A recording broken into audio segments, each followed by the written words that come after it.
Bismillahirrahmanirrahim. Assalamualaikum warahmatullahi wabarakatuh. Perkenalkan, kami dari kelompok 2, saya Rizka Normalita. Di sini kami akan memaparkan mata kuliah pendidikan IPS di SD modul 2, yaitu Esensi Kurikulum Tingkat Satuan Pendidikan atau KTSP IPS SD kelas rendah. Setelah mempelajari modul ini, diharapkan kita memiliki kemampuan sebagai berikut. Yang pertama, mengidentifikasi peristiwa, fakta, konsep, generalisasi ilmu pengetahuan sosial dalam KTSP IPS SD di kelas rendah. Yang kedua, mengidentifikasi nilai dan sikap dalam KTSP IPS SD di kelas rendah.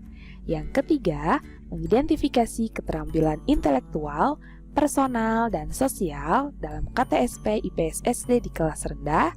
Dan yang keempat, memberikan contoh keterkaitan antara peristiwa, fakta, konsep, generalisasi ilmu dengan nilai dan sikap, serta keterampilan intelektual, personal, dan sosial dalam konteks pendidikan IPS SD di kelas rendah. Keterampilan tersebut sangat penting dimiliki oleh guru dalam menyajikan pendidikan IPS SD. Guru akan tampil lebih percaya diri, dilandasi kemampuan yang mendukung peserta didik. Hal ini akan menghantarkan suasana belajar di kelas lebih menyenangkan. Pada modul 2 ini ada 3 kegiatan belajar, yaitu kegiatan belajar 1, peristiwa, fakta, konsep, generalisasi ilmu sosial dalam kurikulum tingkat satuan pendidikan atau KTSP IPS SD kelas rendah. Kegiatan belajar 2, nilai, sikap, dan keterampilan intelektual, kemampuan analisis, personal, dan sosial dalam KTSP IPS SD kelas rendah. Kegiatan belajar 3, contoh keterkaitan antara peristiwa, fakta, konsep, generalisasi, nilai, sikap, dan keterampilan intelektual, personal, sosial dalam konteks pendidikan IPS SD kelas rendah. Berikut pemaparan dari kelompok 2. Assalamualaikum warahmatullahi wabarakatuh. Saya Winarti. Pada kesempatan kali ini akan memaparkan kegiatan belajar 1 mengenai peristiwa, fakta, konsep, generalisasi ilmu sosial dalam kurikulum tingkat satuan pendidikan IPS SD kelas rendah. Mata pelajaran IPS mengkaji seperangkat peristiwa, fakta, konsep, dan generalisasi yang berkaitan dengan isu sosial. Pada jenjang SD, mata pelajaran IPS adalah mata pelajaran yang memuat materi geografi, sejarah, ekonomi, dan sosiologi yang disajikan secara terpadu. Secara lebih umum, dapat kita katakan bahwa pembahasan IPS di SD itu berkenaan dengan pengenalan dan pemahaman peserta didik terhadap berbagai peristiwa yang terjadi pada masa kini, yaitu yang lebih dikenal dengan isu-isu sosial. Isu sosial dapat diartikan sebagai kabar atau berita suatu peristiwa yang terjadi dan menyangkut pada aktivitas kehidupan manusia di masyarakat serta tidak jelas asal-usulnya, masih berita desas-desus dan kabar angin.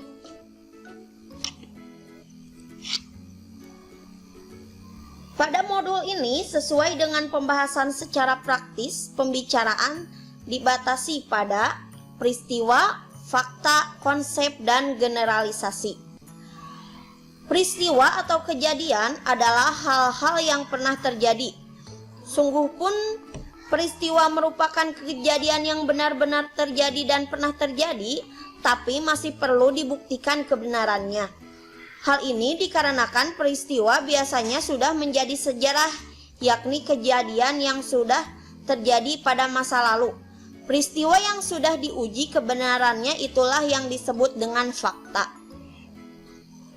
Secara harfiah, kata fakta berarti suatu yang telah diketahui atau benar telah terjadi. Bisa juga diartikan bahwa itu adalah sesuatu yang dipercaya atau merupakan kenyataan yang realitas, yang real, benar dan juga merupakan kenyataan yang nyata.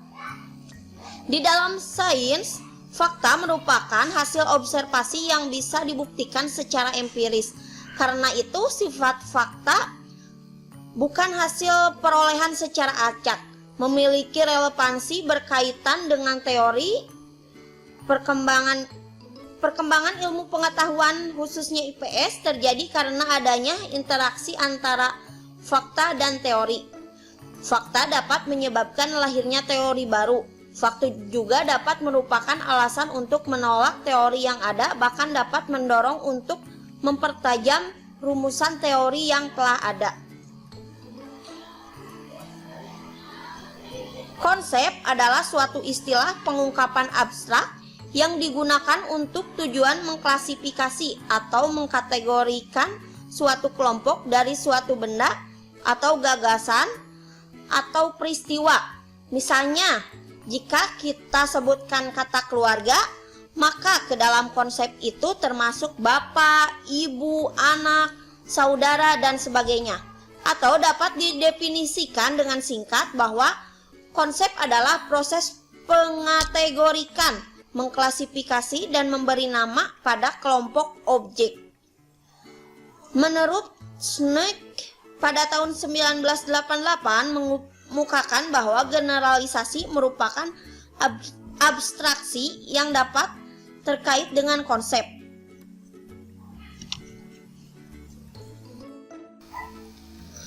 Dalam pengembangan materi bahan pembelajaran diperlukan seleksi terhadap konsep-konsep yang dapat menunjang tercapainya kompetensi peserta didik.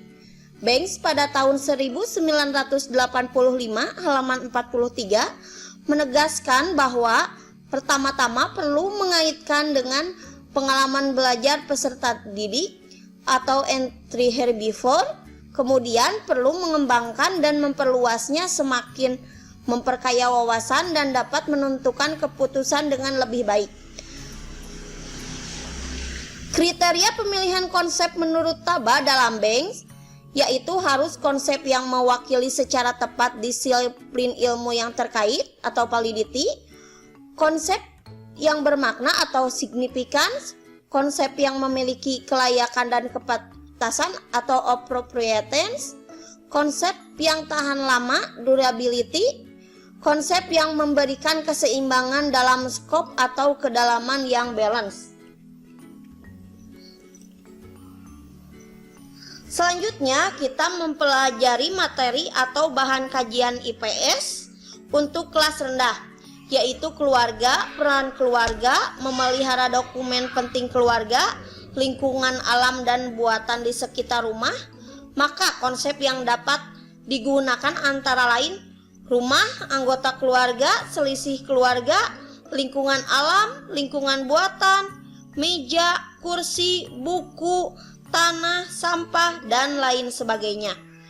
Kemudian juga dapat dikemukakan konsep-konsep pembagian kerja, peran sosial, tanggung jawab sebagai anggota keluarga, nilai dan kelompok, tata krama, sopan santun, dan lain-lain. Materi selanjutnya, dena dan peta lingkungan, maka konsep yang dapat dikembangkannya antara lain jalan, peta, letak, desa, kelurahan, dusun, kampung, RT, RW, kecamatan, dan jenis-jenis pekerjaan anggota keluarga dan lain-lain. Selanjutnya, jenis-jenis pekerjaan, maka konsep yang dapat dikembangkan antara lain ABRI, karyawan, pegawai negeri, pelajar, mahasiswa, pedagang, petani, dokter, waktu, pemenuhan kebutuhan hidup, tanggung jawab, tugas, dan lain-lain. Selanjutnya dilanjutkan oleh Bu Ira. Terima kasih. Assalamualaikum warahmatullahi wabarakatuh. Assalamualaikum warahmatullahi wabarakatuh.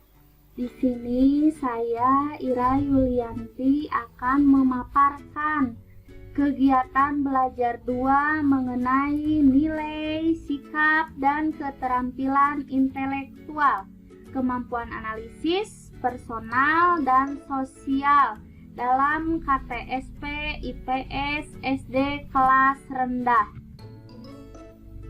Nilai. Pada dasarnya, nilai berbeda dengan sikap. Nilai itu bersifat umum yang mempengaruhi perilaku seseorang terhadap jumlah objek dan terhadap orang. Nilai itu tidak berkenaan dengan sesuatu yang khusus. Inilah yang membedakan nilai dengan sikap. Sikap biasanya berkenaan dengan yang khusus. Suatu nilai merupakan ukuran yang menentukan apakah itu baik atau buruk. Nilai juga memiliki kelakuan seseorang. Orang yang mendapatkan nilai dari orang lain dalam lingkungannya. Dalam pendidikan, kita meyakini bahwa nilai yang menyangkut ranah afektif ini perlu diajarkan kepada peserta didik agar peserta didik mampu menerima nilai dengan sadar, mantap, dan dengan nalar yang sehat. Membelajarkan nilai itu lebih memerlukan skill dibandingkan dengan membelajarkan kepercayaan atau belief dan sikap. Kita tidak bisa menentukan bagaimana nilai itu beroperasi dalam diri anak sementara ia berbuat atau bersikap terhadap sesuatu. Padahal kita beranggapan bahwa nilai itu tercermin dalam sikap dan perilaku seseorang. Oleh karena itu, dalam pendidikan nilai, guru tidak bisa segera mengambil kesimpulan mengenai hasil kegiatan pembelajaran yang dilakukannya. Artinya, masih memerlukan waktu untuk menentukan apakah kegiatan pembelajaran itu berhasil, kurang berhasil, atau tidak berhasil. Selanjutnya, arti sikap. Sikap memiliki pengertian yang rumit karena itu terdapat berbagai rumusan tentang sikap yang dikemukakan oleh para ahli. Disebabkan adanya latar belakang pemikiran dan konsep yang berbeda. Menurut Turson dalam Rohiyati 1985, sikap adalah keseluruhan dari kecenderungan dan perasaan, pemahaman, gagasan, rasa takut, perasaan terancam, dan keyakinan-keyakinan tentang suatu hal. Selanjutnya, kaitan nilai dengan sikap.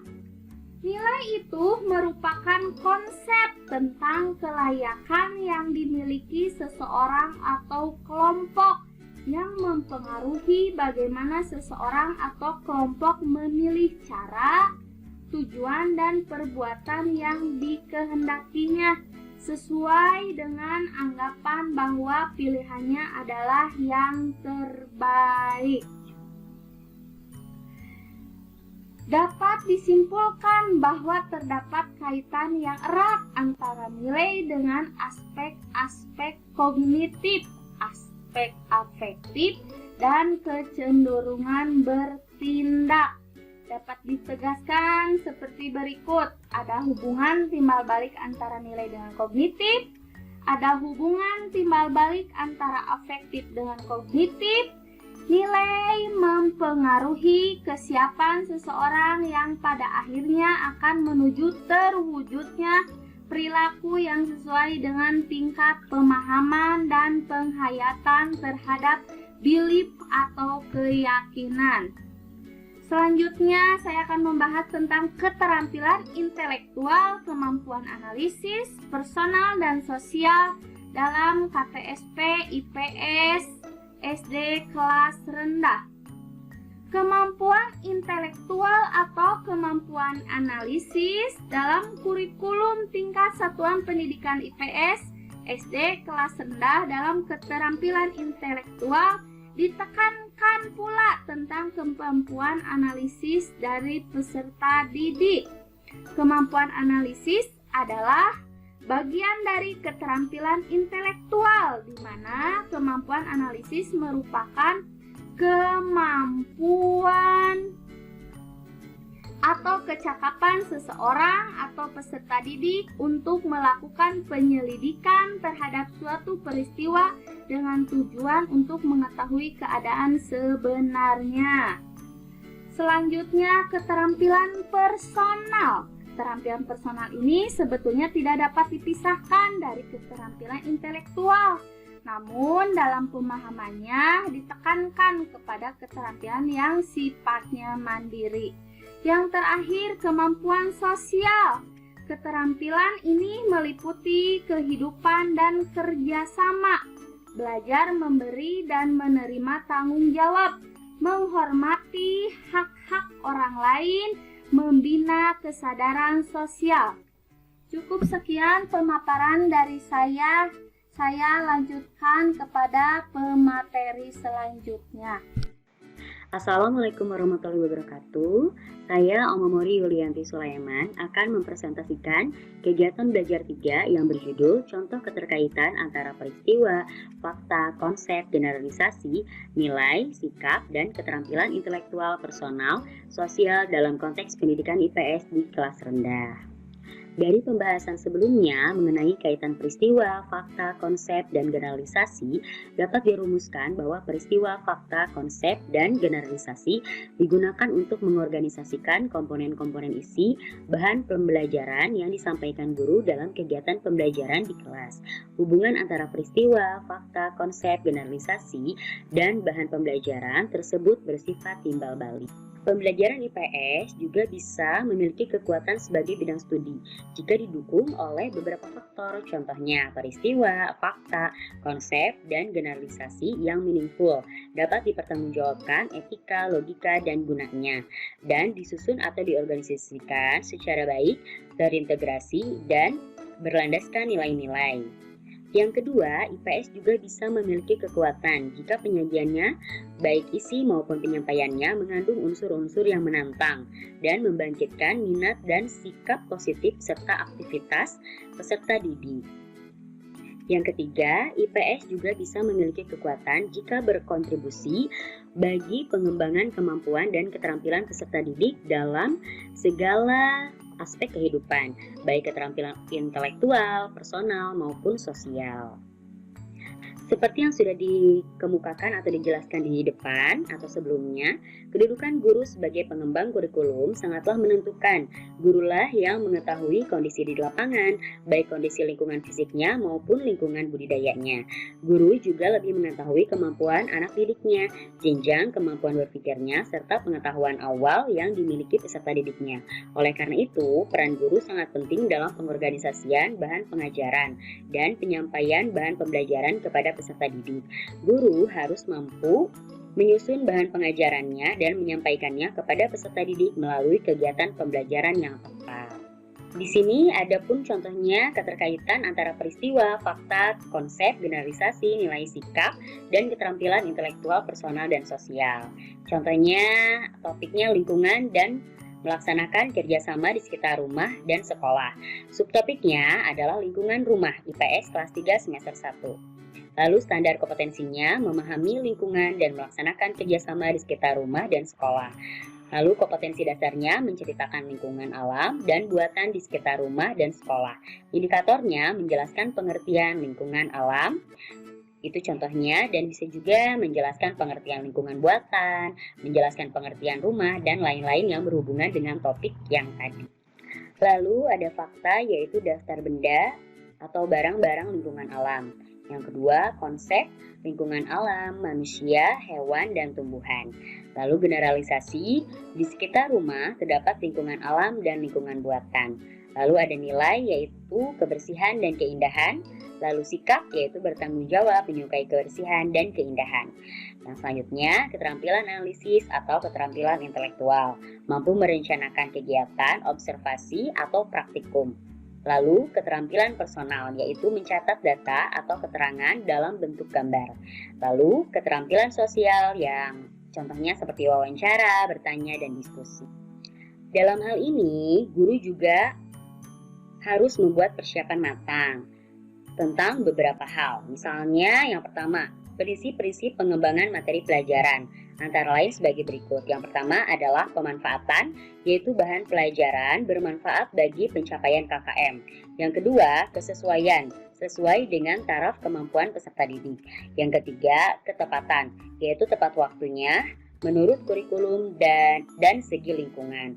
Yang keempat, kesesuaian dengan situasi dan kondisi, tidak bertentangan dengan kepentingan masyarakat. Yang kelima, kemampuan guru, yaitu guru menguasai bahan. Yang kedua, ada pun pertimbangan lainnya, misalnya yang pertama, keseimbangan sumber, struktur, fakta, konsep, dan generalisasi, nilai dan sikap, serta kemampuan keterampilan peserta didik. Yang kedua, fleksibilitas, tidak kaku. Yang ketiga, leamable, yaitu kemudahan bagi peserta didik dalam memahami bahan dan mencapai KKM. Yang ketiga, yaitu waktu, tidak melampaui target waktu yang ditentukan. Lalu yang keempat adalah kemahiran guru, yaitu guru mahir dalam bertanya dan mengarahkan dalam suasana kelas yang bebas tetapi tetap terarah. Setelah menelaah esensi kurikulum KTSP IPS SD kelas rendah, dapat disimpulkan bahwa pengembangan kurikulum tingkat satuan pendidikan IPS SD menuntut guru agar mampu melaksanakan pembelajaran konsep, mengembangkan generalisasi, kemampuan menganalisis, menginterpretasikan pendidikan nilai dan sikap, serta keterampilan di dalam program pembelajaran yang disampaikan kepada siswa. Program pembelajaran ini dapat ditujukan dalam aktivitas belajar mengajar secara nyata. Demikian presentasi dari kelompok 2. Kurang dan lebihnya kami mohon maaf. Wassalamualaikum warahmatullahi wabarakatuh.